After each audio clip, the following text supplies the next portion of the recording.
Hey everyone, and welcome back for another deep dive. You know how it is during these election years, information overload is Yeah, an understatement. for sure. So you send over the campaign websites for Kamala Harris and Donald Trump wanting us to break down their platforms. Okay. You basically want to know, minus the spin, what are these two really about if they get to the White House? And I think that's a smart approach, honestly, because what a campaign chooses to highlight, what they Hmm. put front and center on their website, tells you a lot about their strategy and priorities. It's like their opening argument, Right. right before they even get to the debates and stump speeches. Exactly. So before we get lost in the weeds, let's establish the overall landscape. The big buckets each candidate is using to frame their pitch to voters. They hit on a lot of the same issues. Economy, healthcare, safety, all the usual suspects. Sure. But it's how to W they tackle these issues that's a dead giveaway for how different their approaches actually are. Right from the jump, you see this contrast in their approaches to the economy. Mm-hmm. For example, take taxes. Yeah. Harris is all about that middle-class tax cut funded by, and I quote, making the ultra-wealthy and corporations pay their fair share. Which speaks to a larger theme with her, Mm. fairness. Right. She's hammering home the point that, at least from her perspective, Trump's policies made inequality worse. Okay. She wants to rebalance the scales, and she leans heavily on her background as a prosecutor and then attorney general to make that argument. It's fascinating how she weaves that thread through different policy areas, almost like she's building a case. And speaking of being tough on crime, we have to talk about Trump's website. It reads like a Law and Order action movie script. He even calls for the death penalty for drug traffickers. Whoa, that's intense. I mean, we knew he was going to be tough on crime, but that's a whole other level. Hmm.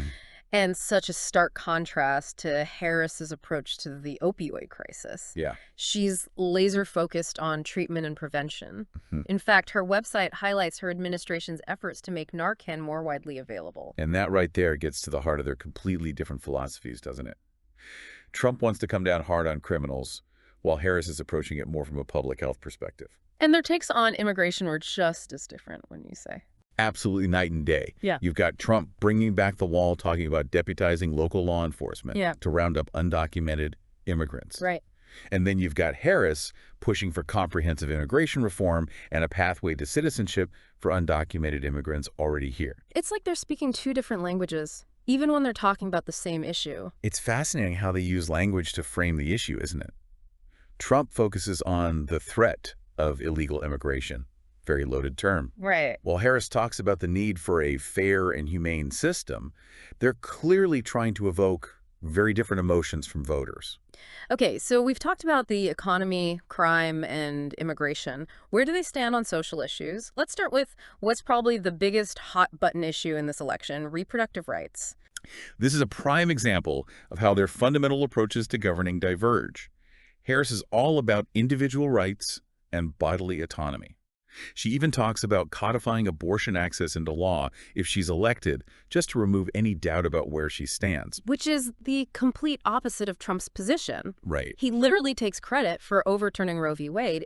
It's a cornerstone of his pitch to conservative voters. Mm-hmm. He's promising them that he'll continue to appoint judges who share his views, essentially shaping the judiciary in his image for a generation. And this difference in perspective, this idea of individual rights versus a more morally driven agenda, plays out in other areas as well, wouldn't you say? Oh, absolutely. Take Yeah. Trump's Project 2025, for example. Okay. That sounds a little ominous, don't you think? It's like a blueprint for consolidating power and going after anyone he sees as an opponent. Yeah. He rails against the deep state, a term often used to describe career government employees he believes are working against him. And he proposes completely restructuring the federal bureaucracy. It's certainly ambitious and more than a little concerning for anyone who values the traditional checks and balances within our government. He's talking about fundamentally changing how the government functions. It's a stark contrast to Harris, who, at least on her website, is all about collaboration and bipartisanship. She's framing this whole election as a choice between unity and division, promising to bring the country together. Okay. But can she really work with the other side after all the mudslinging that's been going on? Well, that remains to be seen. But it is interesting how they frame their approaches to governing. Trump wants to overturn the apple cart, shake things up, while Harris is presenting herself as the steady hand. And, they both can't be right. about the other's policies being disastrous for the country, someone's got to be exaggerating, right? Right. And that's where you come in, dear listener. We've laid out the key differences, but it's up to you to dig deeper, to look beyond the campaign slogans and sound bites, and do your own research. Don't just take our word for it, or theirs, for that matter. Exactly. We're just giving you the starting point. It's up to you to look at their sources, check their facts, and decide for yourself who's painting a realistic and honest picture of the challenges facing America. And who you ultimately trust to lead us into the future. Speaking of the future, you won't believe what Trump has planned. Remember that Project 2025 we mentioned? Well, Trump's website lays out a pretty bold vision for reshaping the country, and it goes way beyond just who sits on the Supreme Court. Yeah, this is where it gets really interesting and honestly a little concerning for me. He talks about this plan like it's a corporate restructuring, but it's the entire federal government he's talking about. One of the most striking examples is his proposal to essentially eliminate tenure protections for many federal employees, making it easier to fire career civil servants. Oh, wow. He argues that this will reduce bureaucracy and make the government more efficient. But doesn't that raise some red flags about potential abuse of power? Like, what's to stop a president from just replacing experienced officials with loyalists who might not be qualified? That's a key question here. Critics argue that this could erode the impartiality of the civil service, potentially leading to corruption and favoritism. They worry that it could undermine the very institutions that are designed to provide checks and balances on presidential power. And it's not just about who gets hired and fired, right? Trump also talks about significantly reducing the size and scope of the federal government, which sounds good in theory, but how does that actually play out in practice? Well, he specifically targets agencies and programs that he sees as wasteful or counterproductive. For instance, he's been very critical of environmental regulations and has rolled back several environmental protections during his previous administration. His website hints at further cuts to environmental agencies and a deregulation agenda if he's reelected. Which aligns with his stance on energy, right? He's all about American energy independence, even if it means ramping up fossil fuel production, which obviously has implications for climate change. Exactly, and that's another area where you see a stark contrast with Harris. She's made tackling climate change a central pillar of her campaign, calling for a transition to clean energy and investing in renewable energy sources. She even goes as far as to say that climate change is an existential threat, right?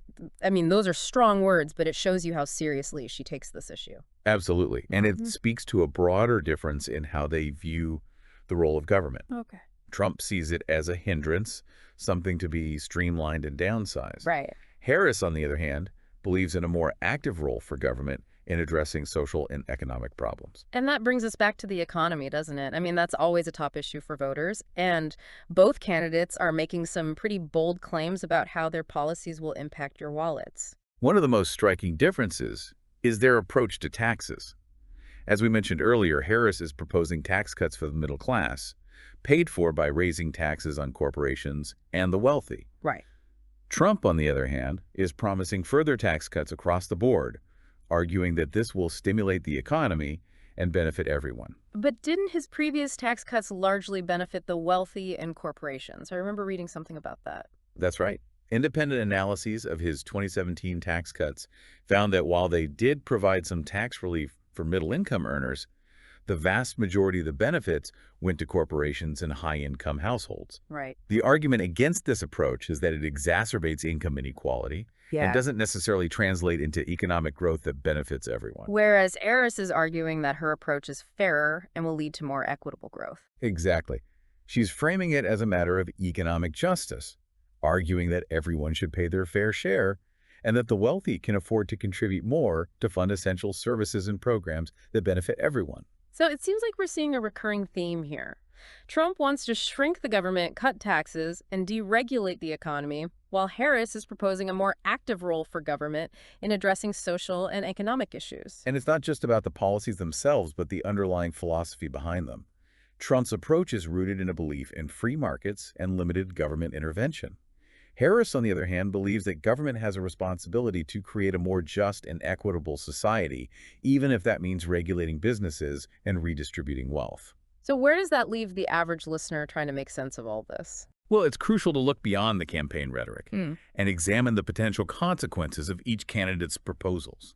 For instance, what are the potential trade-offs of cutting taxes versus investing in social programs?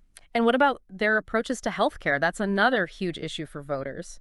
So we've covered a lot of ground here, from taxes and the economy to the role of government and hot button social issues. But we haven't even touched on healthcare yet, which is always a major concern for voters. What are the key differences between Harris and Trump on this front?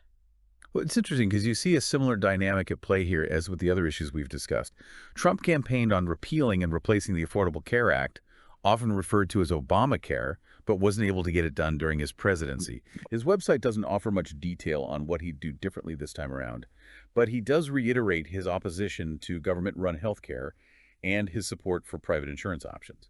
Which is interesting because he's also criticized the high cost of healthcare and promised to lower drug prices, but hasn't really explained how he plans to do that without some level of government intervention. Exactly. And that's where you see the philosophical difference with Harris.